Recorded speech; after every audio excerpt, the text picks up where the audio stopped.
Good morning everyone. Welcome back to SDCM classes. I am your SST teacher.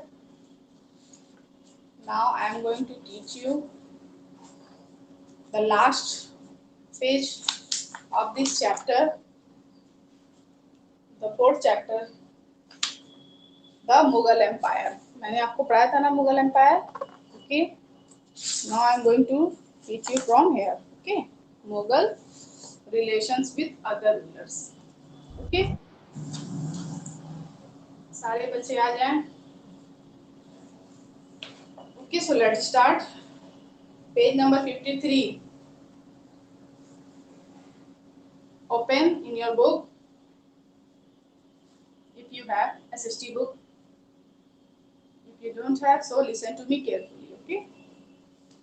Mughal relations with other rulers. अब जो मुगल शासक थे उन लोग के रिलेशनशिप कैसे थे अदर रूलर से. जाहिर सी बात है, आप लड़ाई झगड़ा मारपीट करेंगे तो किसी तो से तो बनेगा नहीं आपका.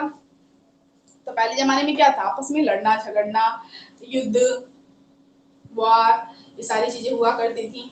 उसके बाद से रिलेशनशिप एक धर्म से दूसरे, एक रिलीजन से दूसरे रिलीजन में, एक धर्म से दूसरे धर्म में कैसा होगा आइए देखते हैं. As the Mughal became powerful. अब मुगल तो बहुत ही ज्यादा पावरफुल था, ठीक है, औरंगजेब के बाद तो बहुत ही ज्यादा पावर था. Many of other rulers joined with them voluntarily. बहुत ही अलग अलग जो धर्म थे उन लोगों से उन लोगों ने अपना जुड़ा, मतलब दोस्ती या कैसे भी वो लोग शामिल हुए, मिले उन लोगों से in order to strengthen their position. अब पोजीशन की वजह से मतलब जाहिर सी बात है झुकना पड़ेगा किसी के भी आगे. The Mughals, especially Akbar and Jahangir, adopted the policy of matrimonial alliance with the Rajputs. अब जाहिर सी बात है अकबर की शादी जोधा से हुई थी, ठीक है, तो ये लोग अदर रिलीजन में भी इन लोगों का क्या था, रिलेशनशिप था, ठीक है, राजपूत से मुगल्स का relationship. Akbar married the daughter of Raja Bharmal of Ajmer Jaipur. जो अकबर थे वो राजा भारमल की बेटी से उनका विवाह हुआ, ठीक है. After this other Rajput families followed the path of matrimonial alliance with the Mughals and got high position in the empire. और बहुत सारे राजाओं ने ऐसे ही शादी करके अपने राज्य को आगे बढ़ाने के लिए या अपने पोजीशन को और पावरफुल करने के लिए उन्होंने शादी वगैरह की अदर धर्म से, अदर मतलब रिलीजन से. Jahangir married to Rathore princess. Jahangir ने राठौर की प्रिंसेस शादी की, daughter of Rajput king of Marwar, Jodhpur के जो थे राजा, हाँ, उनकी बेटी से की. But many Rajput king did not accept matrimonial alliances with the Mughals. लेकिन बहुत सारे राजपूत ऐसे थे जिन लोगों ने इन लोगों को एक्सेप्ट नहीं किया, मुगल से उन लोग का कनेक्शन नहीं हुआ, ठीक है. The Sisodia Rajput did not accept the Mughal authority for long time. जो सिसोदिया राजपूत जो थे बहुत लंबे समय तक उन लोगों से अपना रिश्ता नहीं जोड़ा, दूर रहे. Later they were defeated by the Mughals. और बाद में वो लोग मुगल से हार गए. अब जाहिर सी बात है दोस्ती नहीं करोगे तो युद्ध करो, मारा पीटी, खून खराबा, ये सब है. तो वो रूल है, उस जमाने का ये रूल था, या तो होशियार हो तो सीधा सीधा रिलेशन जमा लो या बना लो, अगर होशियारी नहीं है तो फिर युद्ध करके पराजित हो जाओ, गुलाम बनो. जाहिर सी बात है दोस्ती करना सही है. But the Mughals treated them honorably and renewed their lands as assignments. अब जाहिर आगे कल लोग गुलाम तो बना लेते हैं, लेकिन मुगल ऐसा नहीं करते थे. अगर वो किसी को पराजित करते थे तो उसके साथ बिहेव उन लोग का बुरा नहीं रहता था, सही रहता था, लेकिन मालिक तो बन जाते थे, ठीक है, लेकिन उन लोग का बिहेवियर जो था वो सही रहता था अपने गुलामों के लिए. Remarkably, in most of cases, the Mughals did not humiliate their opponents after defeating them.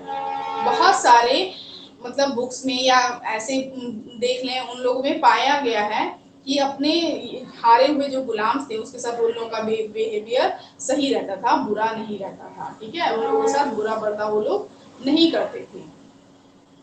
Such behavior of Mughals influenced many kings and chieftains positively.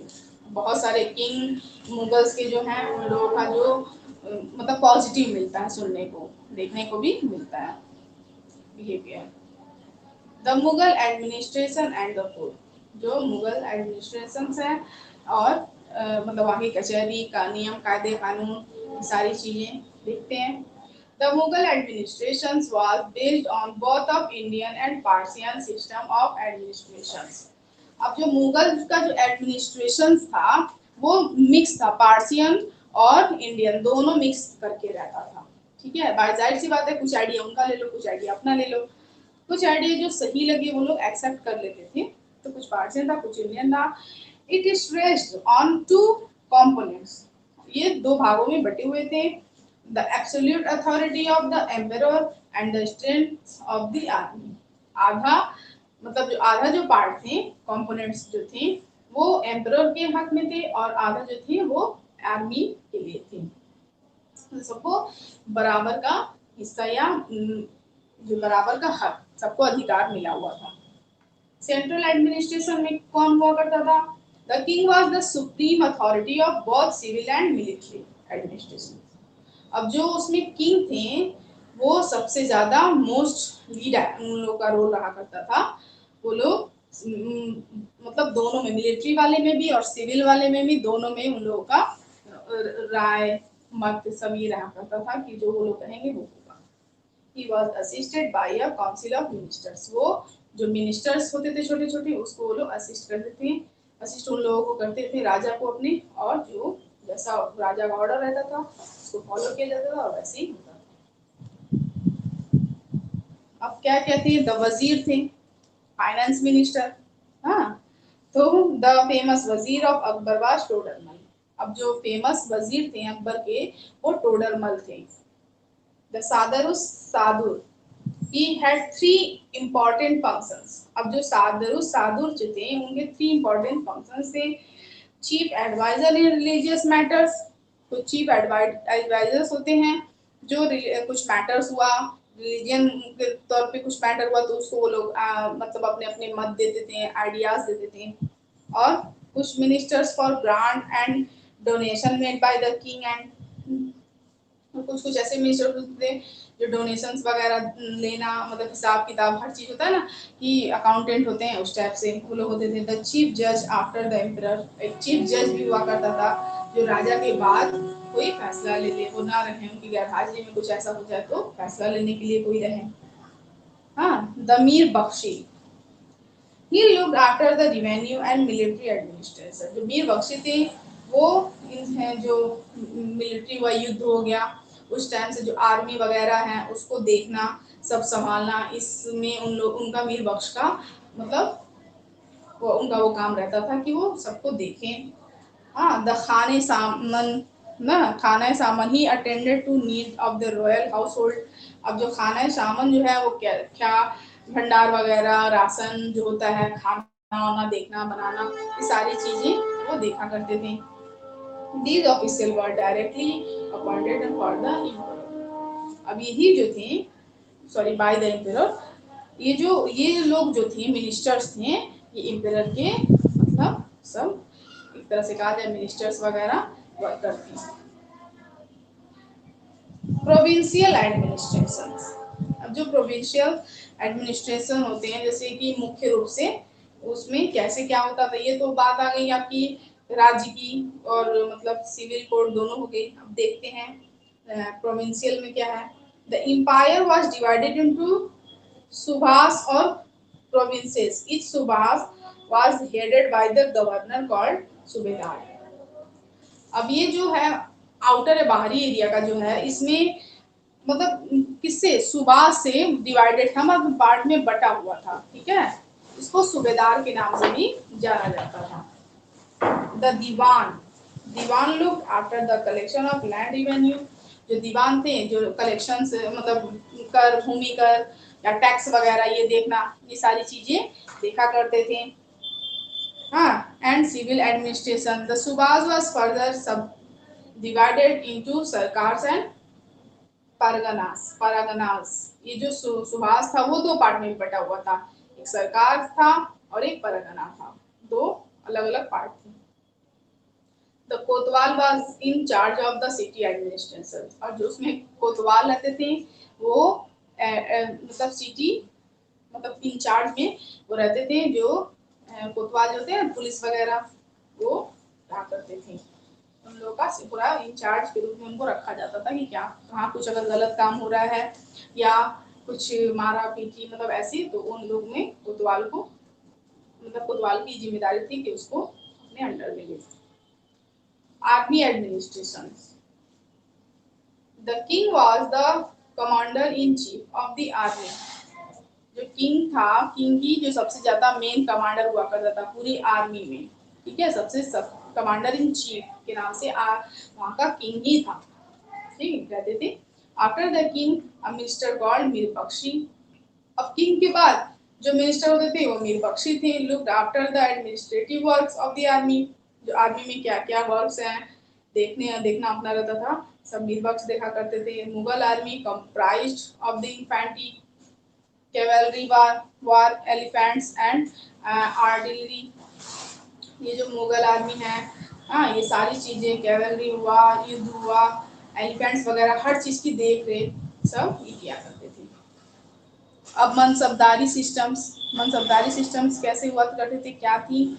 It was a unique system. जो मनसबदारी सिस्टम थी वो एक तरह से unique system थी, introduce by Akbar, जो अकबर से introduce हुई है। The term mansabdars refer to an individual who hold a mansab, a position or rank in the official hierarchy. All those who joined Mughal service were enrolled as mansabdars. This was the grading system used by the Mughals to fix rank, salary, military responsibility. अब ये जो मनसबदारी है, यानी कि जैसे होता है ना पेमेंट्स वगैरह की, सबको कौन से पोस्ट पे कौन क्या है, तो सबकी सैलरी हुई। तो ये सारी चीजें जितने जितने राजा मिनिस्टर्स थे सबके बारे में सब सोच के, सबके कामों को देख के उन लोग को तनख्वाह वगैरह देना, ये मनसबदारी के सिस्टम में ये सारी चीजें थी। सबके अलग अलग रैंक के हिसाब से अलग अलग उन लोग को पोजीशन मिलता था, ठीक है। The rank of salary of a mansabdar were determined by the numerical value called zat.